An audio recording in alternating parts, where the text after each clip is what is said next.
Hello दोस्तों, जैसा कि हम आपको पहले पढ़ा चुके हैं प्रेजेंट इंडेफिनिट टेंस, उसमें आपको मैंने अफर्मेटिव पढ़ा दिया है। अब हम आपको नेगेटिव और इंट्रोगेटिव पढ़ाएंगे। जैसे कि आप लगातार नोट्स बनाते रहिए और लगातार इसको समझेंगे। हर एक क्लास आपको मिलेगी, पूरी ग्रामर आपको पढ़ाई जाएगी, जिसमें आपको लाइव और रिकॉर्डेड दोनों मिलेंगे। ठीक है, तो आप लोग मेहनत करिए और साथ में जुड़े रहिए।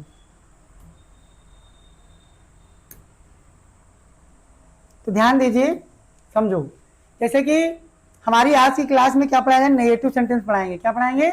Negative sentence. कल की क्लास में पढ़ाएंगे इंट्रोगेटिव सेंटेंस। इसलिए लाइन से एक एक क्लास को आप पढ़ेंगे तो बेहतर समझ में आएगा। तो देखिए, जैसे कि नेगेटिव सेंटेंस के लिए क्या जरूरी है, कौन से रूल हैं, इनके बारे में थोड़ा सा आप लोग समझें। जैसे नेगेटिव सेंटेंस के लिए हेल्पिंग वर्ब क्या होती है बताओ? डू या डज? डू या डज? जो आपका प्रेजेंट इंडेफिनिट का नेगेटिव सेंटेंस होगा तो उसकी हेल्पिंग वर्ब क्या होगी? डू या डज होगी। रूल्स क्या होते हैं? इनको बनाने के लिए जो रूल्स होते हैं, ट्रांसलेशन करने के लिए जो रूल्स लगाए जाते हैं, कौन से होते हैं, इनको समझो आप लोग। ऐसे देखो, पहला रूल क्या है? जो आपका सिंगुलर सब्जेक्ट है, सिंगुलर सब्जेक्ट, तो सिंगुलर सब्जेक्ट में बेटा क्या आता है? ही, सी, इट या किसी का नाम, ये सब सिंगुलर हैं। या मान लो कोई भी एक चीज बोल दे, जैसे मान लो चेयर है, एक है। चेयर्स हैं तो बहुवचन में यानी प्लूरल में आ जाएगा। चेयर है तो सिंगुलर में आ जाएगा। ऐसे गर्ल है सिंगुलर है, गर्ल्स है तो प्लूरल है। मतलब जो सिंगुलर में आए यानी एक चीज के बारे में बताएं, वो सिंगुलर होते हैं। ठीक बेटा, उनके साथ के साथ जो एच वी मतलब हेल्पिंग वर्ब डज का प्रयोग करते हैं। किसका प्रयोग? डज का प्रयोग करते हैं। और रूल नंबर 2 कहता है जो आपका प्लूरल सब्जेक्ट होगा, जैसे आई होगा, वी होगा, यू होगा और दे होगा, या एक से ज्यादा, मतलब कि ऐसे एक से ज्यादा कोई भी चीज ले लो, ऐसे बच्चे है ना, ऐसे स्कूल्स है ना, या पंखे या लड़कियां, सब एक से ज्यादा है कि नहीं है? तो वहां पर जो आपकी हेल्पिंग वर्ब होगी वो क्या लगाओगे बेटा? डू लगाओगे। क्या लगाओगे? डू लगाओगे। अगर रूल नंबर ये जो है एक स्पेशल है, समझ लो, ध्यान से समझना। अगर कभी नहीं आ जाए, क्या जाए? कभी नहीं के लिए हम क्या लगाते हैं? नेवर। क्या लगाते हैं? नेवर। तो हम डू डज का प्रयोग नहीं करते हैं। तो इतनी बात आपको समझ में आ गई? ये तीनों रूल आप लिख लीजिए, आप समझ लीजिए। इतना समझो कि अगर सिंगुलर सब्जेक्ट होगा, ही, सी, इट या किसी का नाम होगा, तो आपको हेल्पिंग वर्ब डज का प्रयोग करना होगा।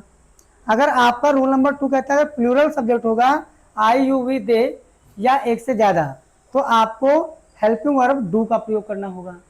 अगर कभी नहीं आ जाए तो नेवर लगाना है, तो आपको डू डज नहीं लगाना है। ये बात आपको समझ में आ गई होगी। तो इसका स्ट्रक्चर भी आप ध्यान में रखिएगा। सबसे पहले क्या लिखते हैं हम लोग? उसके बाद कौन सी फॉर्म? उसके बाद बेटा, उसके बाद फुल स्टॉप। कोई दिक्कत है यहाँ तक? तो स्ट्रक्चर रूल्स आपको अच्छे से दिमाग में होने चाहिए, तभी आप बेहतर तरीके से आप ट्रांसलेट कर पाओगे। अब देखो, एक्सरसाइज कर लेते हैं हम लोग।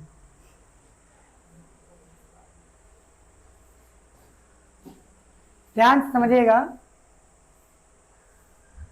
जैसे देखो क्या लिखा है पहला, मैं स्कूल नहीं जाता हूँ, तो क्या करोगी आप इसका बताओ? मैं स्कूल नहीं जाता हूँ बेटा, तो सब्जेक्ट क्या है? मैं को कहते हैं आई। क्या कहते हैं? आई। और आई सिंगुलर में आता है प्लूरल में? प्लूरल में। किसमें आता है? प्लूरल में, मतलब बहुवचन में आता है। तो हमने क्या सिखाया अभी कि डू लगाओ। क्या लगाओ? डू। पीछे देखो मैंने बताया था आपको, देखो आई, यू, वी, दे या एक से ज्यादा के साथ एच वी क्या लगाते हैं? डू। आई किसमें आता है? प्लूरल में। किसमें आता है? प्लूरल में। तो आई डू, फिर क्या लगाओ बेटा? नहीं के लिए नॉट। क्या लगाओगी? नॉट। I do not. फिर मेन वर्ब क्या है? तो गो। अब कहाँ जाता है? स्कूल। तो टू स्कूल। क्या लिखोगे बेटा? To school. बोलो, कोई डाउट रह गया? इतनी बात समझ में आ गई? मैं स्कूल नहीं जाता हूँ तो I do not go to school. जैसे वह क्रिकेट नहीं खेलता है, तो वह को क्या कहते हैं? ही। क्या कहते हैं बेटा? ही। ही। अब ही सिंगुलर है या प्लूरल? सिंगुलर है। क्या है? सिंगुलर है। तो डज नॉट क्या लगाओगे? Does not. He does not. Does not. फिर खेलना क्या होती है? प्ले। प्ले फर्स्ट फॉर्म लगाना है बेटा, प्ले। और फिर cricket, play cricket, play cricket. He does not play cricket. कोई डाउट है यहाँ तक? इतनी बात आप लोगों को अच्छे समझ में आ रही है? समझो। अगला क्या है? वे बाजार नहीं जाते हैं।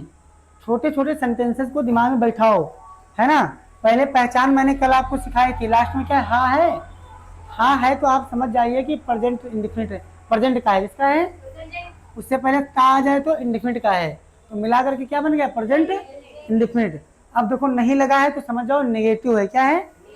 अगर नेगेटिव है तो हेल्पिंग वर्ब क्या होगी? डू या डज होगा, और मेन वर्ब फर्स्ट फॉर्म होगी। तो यहाँ पर वे को क्या कहते हैं? दे। क्या कहते हैं बेटा? दे कहते हैं। तो ये सिंगुलर है प्लूरल? प्लूरल। तो क्या लगाओगे? डू। क्या लगाओगे? और नहीं है तो नॉट तो लगाना ही है। Do not. फिर जाते की go. Go to market. Market माने बाजार। इतनी बात आप लोग समझ में आ गई?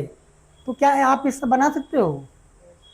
जैसे तुम सच नहीं बोलते हो, you do not tell a lie, है ना। रीना खाना नहीं बनाती है, तो Reena does not cook the food, है ना बेटा। हम टीवी नहीं देखते हैं, we do not watch TV, है ना। मेरा भाई दूध नहीं पीता है, my brother does not drink milk, है ना। बच्चे समय पर नहीं सोते हैं, the children do not sleep at time, समय पर, है ना। वह अंग्रेजी नहीं पढ़ती है, she does not read English. कोई डाउट है बेटा? मैं झूठ नहीं बोलता हूँ, I do not tell a lie. Tell a lie मैंने झूठ बोलना। कोई दिक्कत है आप लोगों को? तो आशा करते हैं आपको ये वाला टेंस आराम से समझ में आ गया होगा। बस आपको दो चीज़ें देखनी है। एक तो आपको इसका, तो मैंने बताया जाए कौन सा है, नेगेटिव पढ़ा रहा हूँ, उसमें आपको इसका हेल्पिंग वर्ब क्या होता है? डू या डज। रूल्स क्या होते हैं? स्ट्रक्चर इसका याद रखना, subject, helping verb, main verb, object, other verb, ठीक है। और रूल्स इसके 3 है, ये याद कर लो। उसके बाद आप एक्सरसाइज कर लीजिए, आराम से सीख जाओगी। तो ये वाली एक्सरसाइज आप नोट कर लीजिए, ये पूरी एक्सरसाइज आपको घर से करके लाना है। ओके बच्चों? कोई दिक्कत है? समझ में आ गया? Thank you.